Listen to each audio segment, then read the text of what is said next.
2021년 8월 28일 토요일 새벽기도 오신 여러분들 주님의 이름으로 환영합니다. 오늘 우리에게 주시는 말씀은 예레미야 51장 44절부터 64절까지의 말씀입니다. 우리 한 목소리로 함께 하나님의 말씀을 보겠습니다. 바벨론 도성의 성벽이 무너졌다. 나의 백성아, 너희는 바벨로니아에서 탈출하여 목숨을 건져라. 주의 무서운 분노 앞에서 벗어나라. 너희는 이 땅에서 들리는 소문이 낙담하거나 두려워하지 말아라. 이 해에는 이런 소문이 떠돌고 저 해에는 저런 소문이 떠돌 것이다. 온 나라에 폭력이 판을 치고 통치자들이 서로 싸운다는 소문도 들릴 것이다. 그러므로 보아라, 내가 바벨론의 신상들에게 벌을 내릴 날이 다가왔다. 그날에 온 나라가 수치를 당하고 칼에 찔려 죽은 모든 사람이 그 한가운데에 늘려 있을 것이다. 바벨론을 멸망시키는 자들이 북녘에서 밀려올 것이니 하늘과 땅과 그 안에 있는 모든 것이 바벨론의 파멸을 보며 기뻐서 노래할 것이다. 나 주의 말이다. 세상 사람들이 바벨로니아 때문에 칼에 죽는 것과 같이 이제는 바벨로니아가 이스라엘 사람을 칼로 죽인 죄로 쓰러져 죽을 차례이다. 칼을 모면한 이스라엘 사람들아, 서성거리지 말고 어서 떠나거라. 너희는 먼 곳에서라도 주님을 생각하고 예루살렘을 마음속에 두어라. 나는 욕을 먹고 수치를 당하였다. 이방 사람들이 주님 성전의 거룩한 곳들을 짓밟았으므로 나는 부끄러워 얼굴을 들 수 없었다. 그러므로 보아라, 그날이 오고 있다. 나 주의 말이다. 그날에 내가 바벨론의 신상들에게 벌을 내릴 것이며 온 나라의 칼에 찔린 자들이 신음할 것이며 바벨론이 비록 하늘에서 올라가서 그 높은 곳에서 자기의 요새를 쌓아 놓는다 하여도 내가 파괴자들을 보내어 그것을 부수겠다. 나 주의 말이다. 바벨론에서 울부짖는 소리가 들려온다. 바벨로니아 사람들의 땅에서 파멸을 단식하는 통곡이 들려온다. 참으로 주님께서 바벨론을 파괴하시고 그들의 떠도는 소리를 사라지게 하신다. 그 대적이 거센 파도처럼 밀려와서 요란한 소리를 내면서 공격한다. 바벨론을 파괴하는 자가 바벨론으로 쳐들어오니 바벨론의 용사들이 사로잡히고 그들의 활이 꺾인다. 주님을 보응하는 하나님이시니 반드시 보복을 하실 것이다. 내가 바빌로니아의 고관들과 지혜 있는 자들과 총독과 지방 장관들과 용사들까지 술에 취하게 하여 그들을 영영 깨어날 수 없는 잠에 빠지게 하겠다. 나의 이름은 만군의 주이다. 나는 왕이다. 이것은 내가 하는 말이다. 나 만군의 주가 말한다. 바벨론 도성의 두꺼운 성벽도 완전히 허물어지고 그 높은 성문들도 불에 타 없어질 것이다. 이렇게 문민족의 수고가 헛된 일이 되고 문나라의 노고가 잿더미가 되어 모두 지칠 것이다. 이것은 미세의 손자요 네리아의 아들인 스라야가 유다왕 시드기야 제4년에 왕과 함께 바벨로니아 갈 때에 예언자 예레미야가 스라야에게 명령한 말이다. 스라야는 왕의 수석 보좌관이었다. 예레미야는 바벨로니아에 내릴 모든 재앙 곧 바벨로니아를 두고 선포한 이 모든 말씀을 한 권의 책으로 기록하였다. 그리고 예레미야가 스라야에게 말하였다. 수석 보좌관께서 바벨론 도성으로 가거든 이 말씀을 반드시 다 읽고 주님께서 친히 이곳을 두고 말씀하시기를 이곳에는 아무것도 살 수 없도록 멸망시켜서 사람도 짐승도 살 수 없는 영원한 폐허로 만들겠다고 하셨습니다 하고 기도하십시오. 수석 보좌관께서 이 책을 다 읽은 다음에는 책에 돌을 매달아서 유브라테스 강물에 던지십시오. 그런 다음에 주님께서 이곳에 내리는 재앙 때문에 바벨로니아도 이렇게 가라앉아 다시는 떠오르지 못하고 쇠퇴할 것이다 하고 말하십시오. 여기까지가 예레미야의 말이다. 우리는 예레미야 51장까지 하나님의 경고를 듣고 있습니다. 마지막 부분은 열방을 향한 말씀입니다.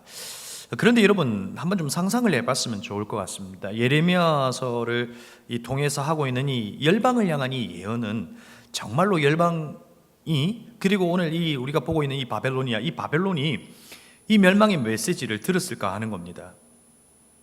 아마도 듣지 못했을 겁니다. 아주 극히 소수는 그 심판의 메시지가 있다, 이방 나라 가운데 그런 메시지가 있다는 정도만 알고 있었지 실제 그들은 듣지 못했을 거라는 겁니다. 근데 사실상 열방을 향한 심판의 메시지의 청중은 여러분 누구이겠습니까? 바벨론이 아니라 사실은 이스라엘이고, 그리고 오늘을 살아가는 하나님을 나의 여호와라고 고백하는 저와 여러분을 향한 것이라는 것이죠. 그러면 오늘 이 열방을 향한 이 메시지를 하나님께서 이 심판의 메시지를 하시는 의도는 무엇일까요? 크게 두 가지로 볼 수 있습니다. 하나는 하나님의 뜻을 나타내므로 우리의 하나님이 열방과 온 세상의 역사를 주관하고 계시다 하는 것을 드러내고 싶었던 겁니다.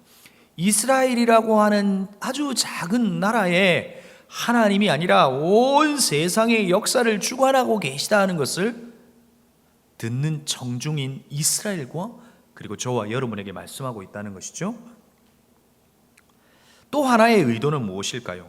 하나님께서 이스라엘 백성들을 보호하고 계신다는 겁니다. 하나님께서 이스라엘 백성들의 생명을 지켜주고 계신다는 것입니다.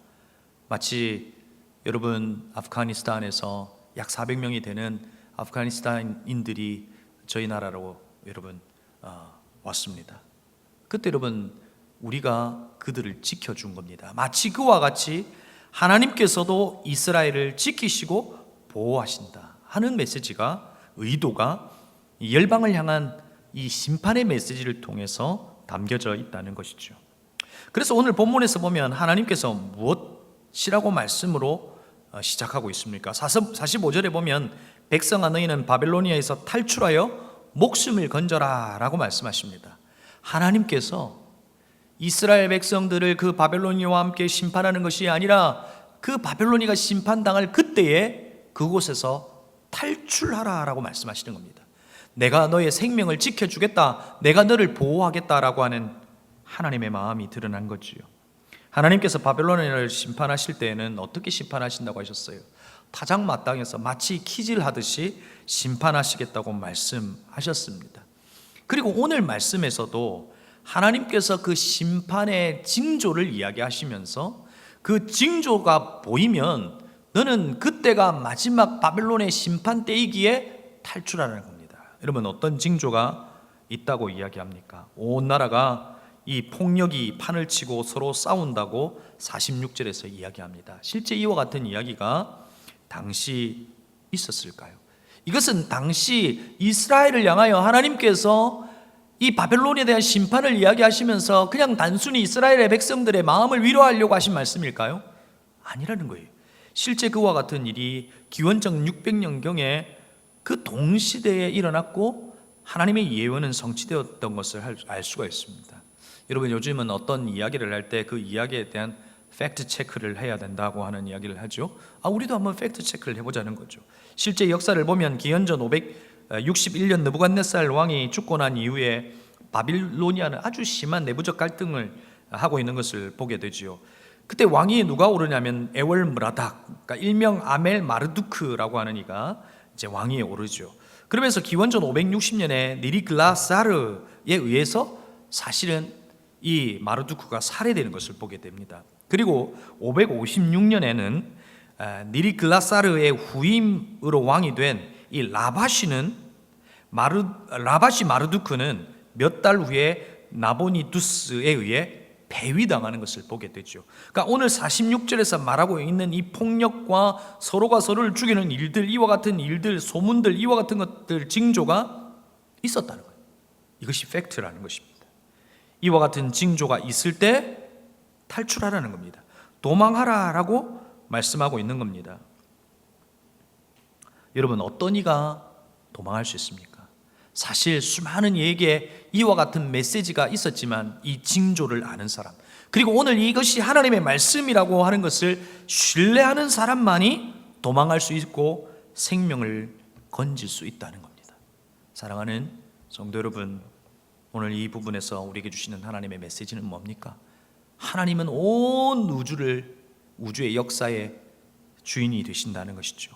하나님께서 이 온 우주의 역사를 주관하시는 주관자가 되신다는 것이고, 또한 하나님은 저와 여러분의 생명을 지키신다는 겁니다. 어떤 이가 그 생명의 보호함을 받습니까? 바로 하나님의 말씀을 믿는 사람, 하나님을 신뢰하는 사람만이 하나님으로부터 보호받을 수 있다는 것을 알게 되는 겁니다. 하나님께서 이스라엘을 보호하시고 또한 이스라엘 백성들의 자존심을 세워주시려고 하시는 것을 볼 수 있습니다. 49절에 보면 이렇게 기록되어 있습니다. 세상 사람들이 바벨로니아 때문에 칼에 죽은 것 같이 이제는 바벨로니아가 이스라엘 사람을 칼로 죽인 죄로 쓰러져 죽을 차례이다. 그러니까 바벨로니아가 이스라엘을 칼로 죽였는데 이제 너희들이 죽을 차례다라고 말하고 있는 거죠. 이스라엘 향한 폭력과 예루살렘 성전을 향한 그 이들의 만행에 대한 대가 지불을 하겠다고 말씀하시는 겁니다. 실제 기원전 586년에 성전에 들어가서 백성들을 수치스럽게 분명히 했습니다. 그건 사실이죠. 이것에 대해서 하나님은 어떻게 표현하십니까? 51절에 보면 이렇게 기록되어 있습니다. 나는 욕을 먹고 수치를 당하였다라고 기록하고 있습니다. 이것은 이스라엘 백성들의 수치가 아니라 나의 수치라는 겁니다. 백성의 수치가 나의 수치라는 겁니다. 백성의 고통이 나의 고통이라는 겁니다. 백성의 아픔이 나의 아픔이라고 하는 것을 주님께서 말씀하시는 겁니다. 이들의 수치와 이들의 고통과 이 모든 것에서 하나님은 외면하지 않는다는 겁니다.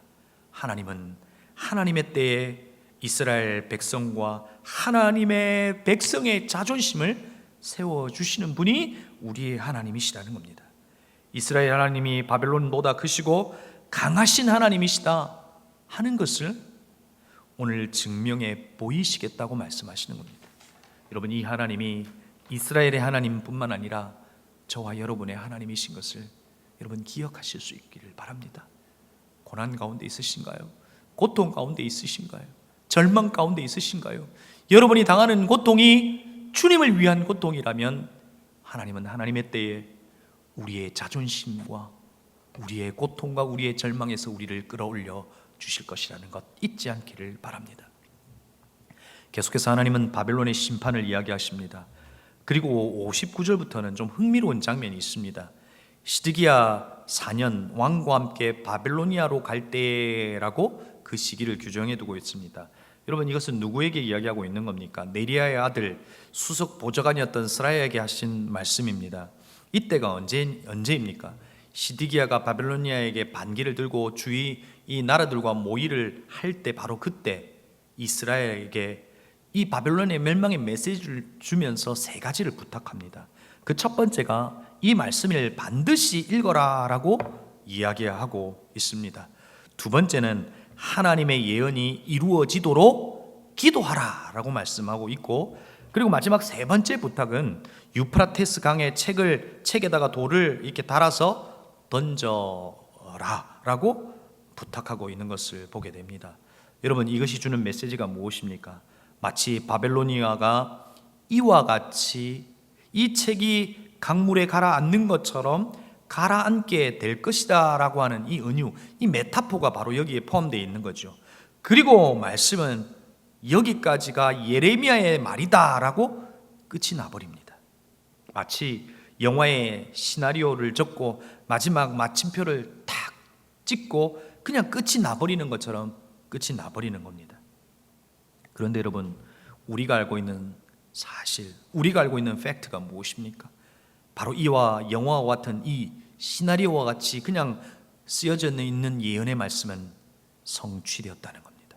현실이 되었다는 겁니다. 하나님의 말씀은 현실이 되더라라고 하는 것을 여러분, 우리가 깨달아야 합니다. 하나님께서 우리를 향하여 그냥 공허한 메아리로 메시지로 우리에게 주신 말씀이 아니라 하나님의 말씀은 현실이 된다는 것 여러분 잊지 않기를 바랍니다. 그리고 또한 이 본문을 통해서 깨닫는 것이 무엇입니까?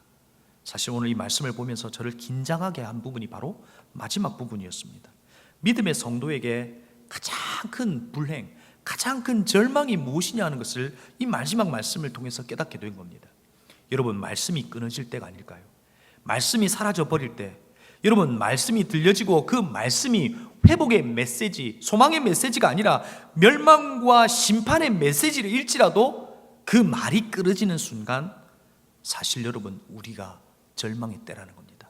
그것이 멸망과 심판의 메시지일지라도 말씀이 있다면 소망이 있다는 것을 우리는 말씀을 통해서 확인할 수 있는 거죠.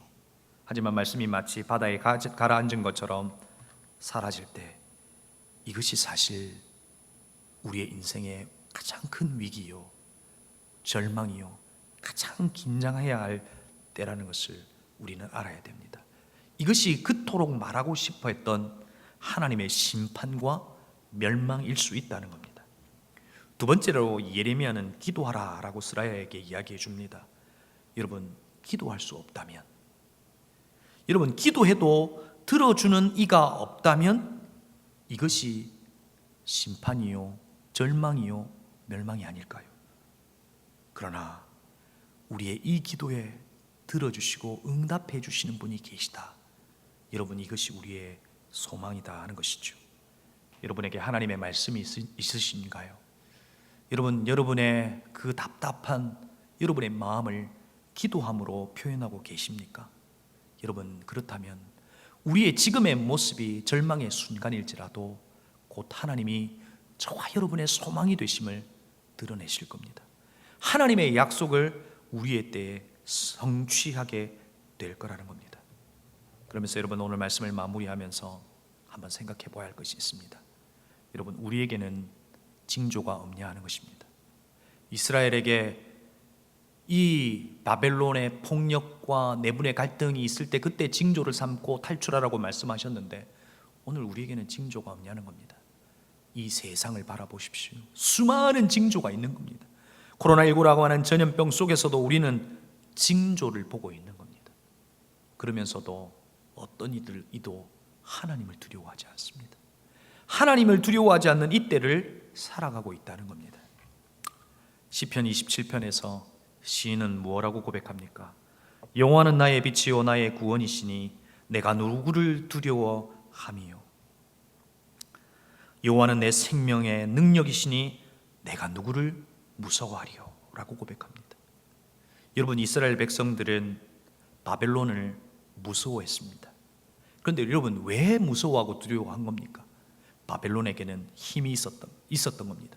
능력이 있었고 위협적인 존재였기 때문에 두려워한 겁니다. 여러분, 또 다른 예로 우리는 돈의 위력을 압니다. 그 돈이 무섭기 때문에 우리는 두려워합니다. 그리고 힘 있는 자의 말 또한 우리는 두려워합니다. 왜요? 그것이 힘이 있고 능력이 있고 위력이 있다고 하는 것을 알기 때문에 두려워하면서 그것을 따르는 것을 보게 됩니다. 여러분, 우리가 누구를 두려워하미요? 라고 하는 이 시인의 고백은 어떤 것입니까? 왜 너희들은 바벨론을 두려워하고 세상을 두려워하고 힘 있는 것을 두려워하냐는 겁니다. 하나님을 두려워하라는 겁니다. 그럴 때 하나님의 힘의 위력을 우리의 인생들에게 드러내실 것이라는 것입니다.